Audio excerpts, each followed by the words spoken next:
Hello everyone and welcome back to Full Send Racing here on Motorsport Manager, and today is gonna be a wet one because we are at the Belgium Grand Prix at the Lidl version of Spa, which is called the Ardennes GP, which marks the midpoint of this first season racing in the ERS. And the great and slightly surprising aspect of this is the fact that we are not last in the standings as a team, which is where really we are expected to be right now.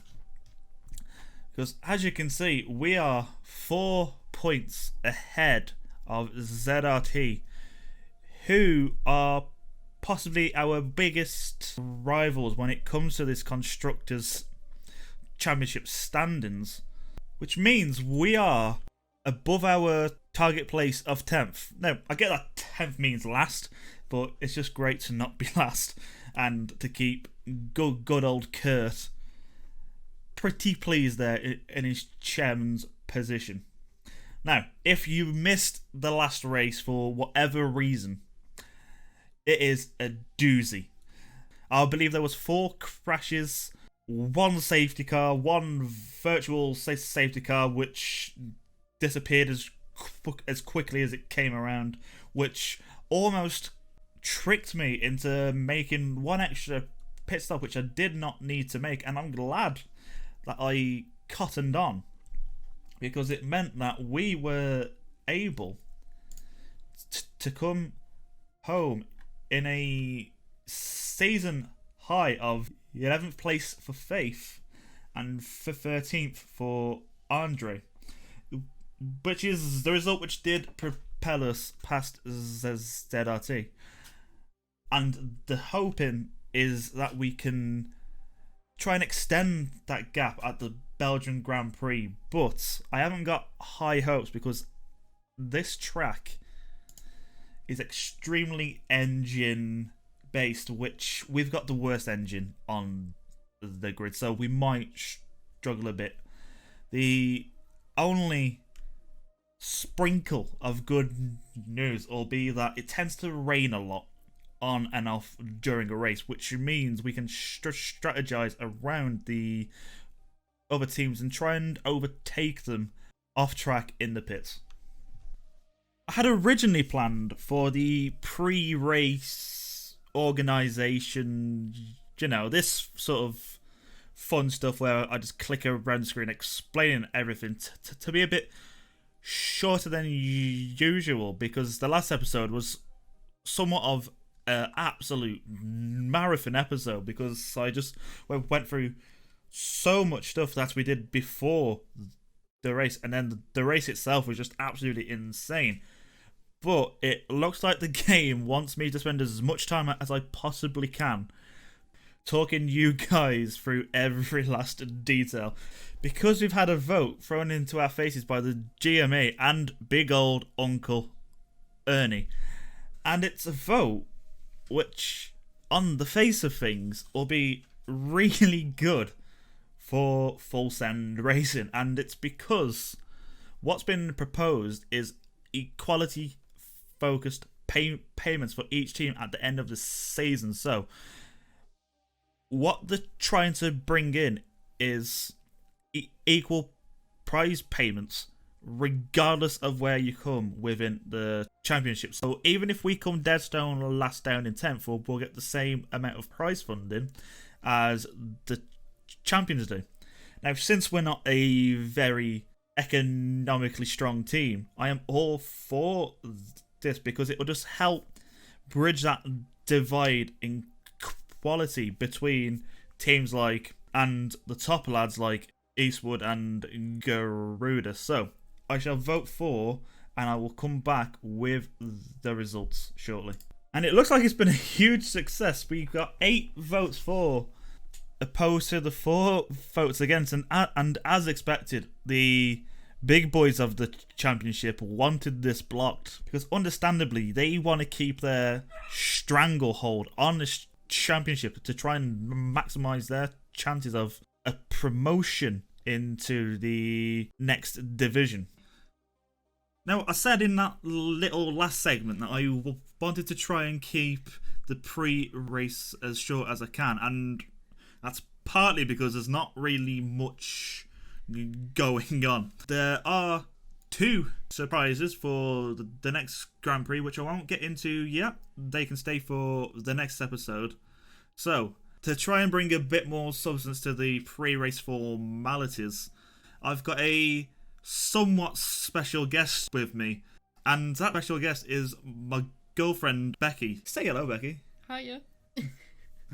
Now, she's a little bit mic shy. We can't say camera shy because I've not graced you wonderful folk with the nightmare which is my face. Can I just confirm, apart from the fact that you know the car is somewhat like a banana, you've not seen the car as such, have you?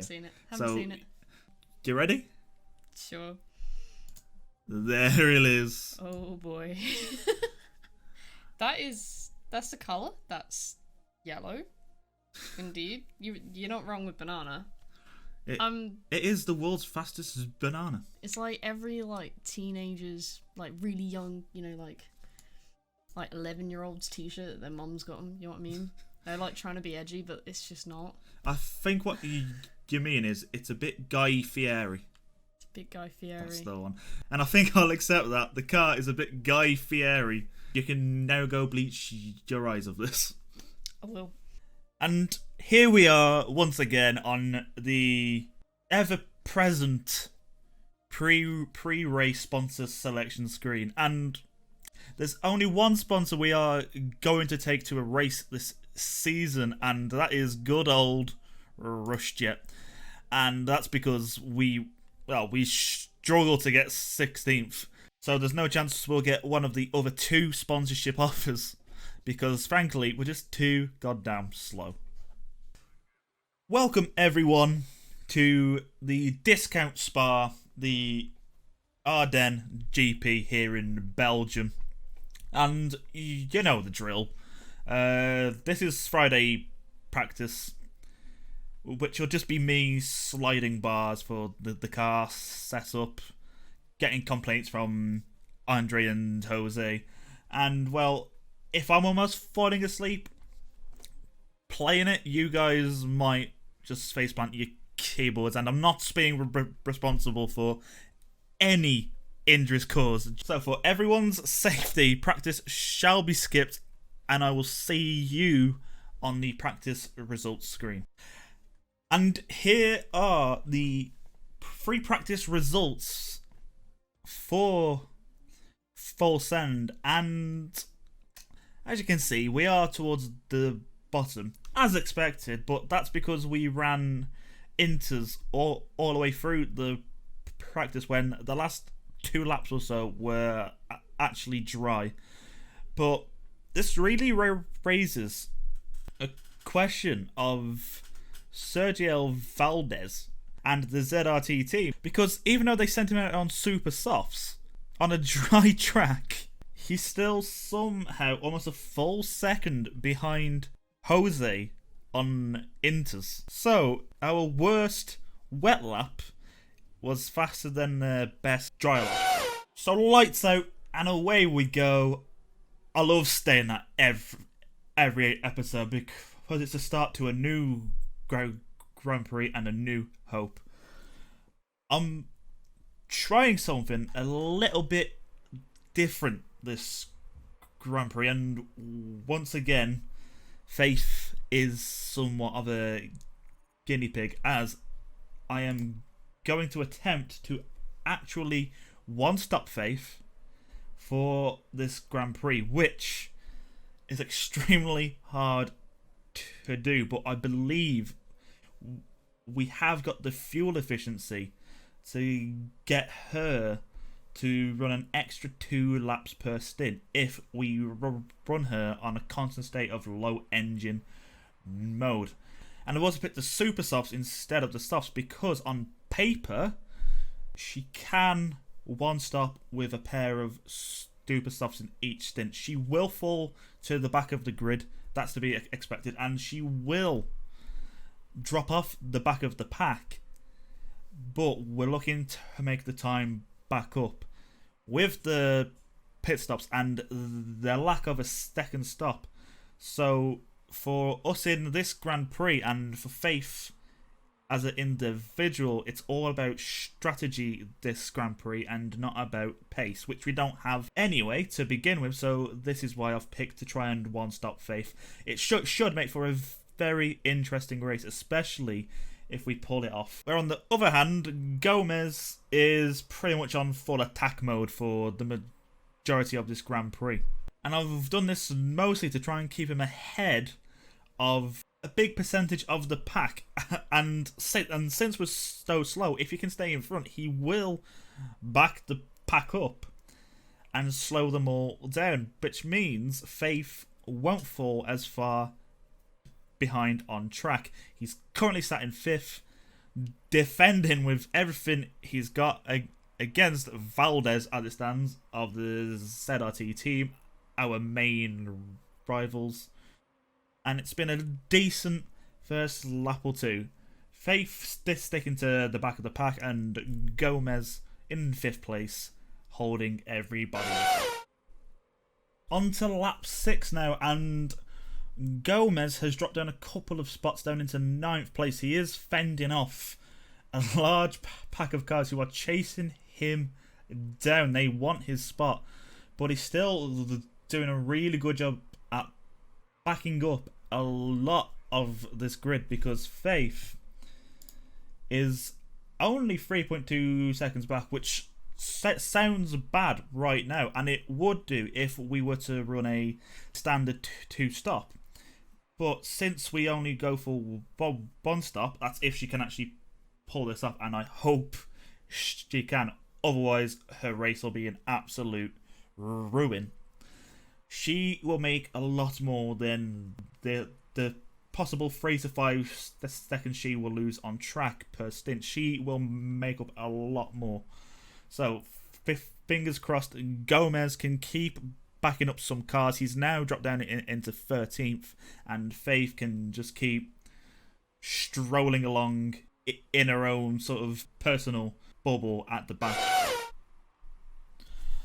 Lap 9 now, and Gomes, along with a large majority of the cars on track, have all just dived into the pits for a change onto mostly super softs, but I've put Andre onto softs, and he will run those until the end of the Grand Prix. He will have to stop one more time to refuel between now and the end, but we will save time not having to change onto a fresh set.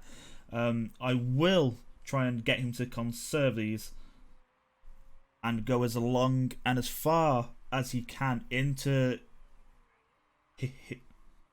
his stint with his tyres in good shape. Now, Faith is going to run this very, very close. I think she might run out of fuel just before she completes the next lap, but she should be able to complete the majority of the lap before that happens, and then limp the car back to the pits, which will still be faster than making that extra stop.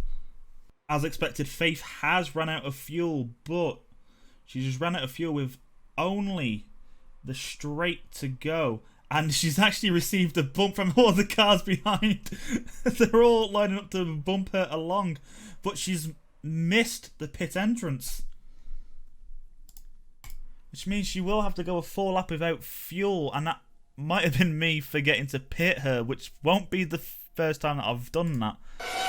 A fairly irritated Faith comes into the pits. For good measure, she even ended up with a puncture, so she went even slower than just having an empty tank. I will now run her to the end now. I think I would just let her lap around the track at her own pace now. I'll just let her have a nice Sunday drive.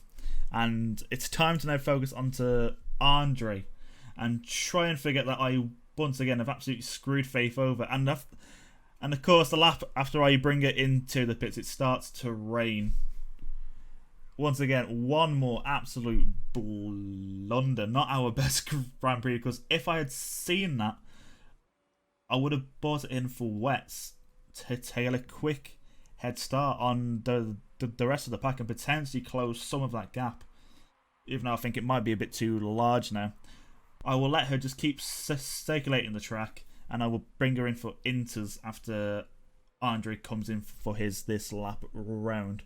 Gomes jumps into the pit now for his inters, which will hopefully do him for the rest of the race. The forecast is looking like it will stay wet for the rest of the race. We have dived in a lap before the majority of the grid alongside some of the faster teams, so I'm hoping that is an omen, that it is a good call, and we can now let him push, especially through this first lap. He's now got enough fuel to get this car to the end of the race as Faith comes in for her inters, even though I don't think it really matters at this point anymore.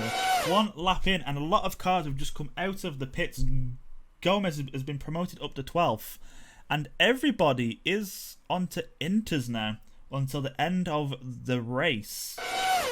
Coming onto the final lap now, and Gomes has dropped down a couple of positions down to 14th, and I have put him onto full attack mode just to try and fight off these last couple of cars, and especially Valdez of the ZRT team, who, if he were to get in front of Andre, would mean that ZR team have completely business with both cars, and we need Andre just to get a few more points in order to make the blunders of the earlier parts of this race not sting as much. And it looks as if he has successfully held off that ZRT car as he comes down the home stretch and across the finish line to finish in 15th place. Not a bad result for him at all. And Faith actually gets promoted up into 19th place because of Marchetta having to retire due to mechanical issues.